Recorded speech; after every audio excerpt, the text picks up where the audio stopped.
आजोबा म्हणजे नातवाचा पहिला दोस्त. नंतर लाख आले तरी पहिल्या दोस्ताची सर नाही. आणि नातू आजोबाचा शेवटचा दोस्त. त्याच्यानंतर दुसऱ्या दोस्तांची गरजच नाही. म्हणजे मी तुझी सुरुवात आणि तू माझा शेवट. आजोबा म्हणजे नातवाचा पहिला दोस्त. नंतर लाख आले तरी पहिल्या दोस्ताची सर नाही.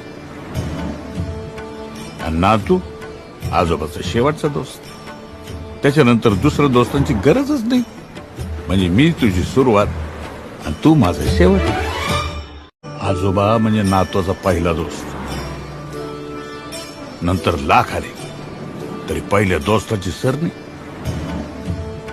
आणि नातू आजोबाचा शेवटचा दोस्त. त्याच्यानंतर दुसऱ्या दोस्तांची गरजच नाही. म्हणजे मी तुझी सुरुवात आणि तू माझा शेवट. आजोबा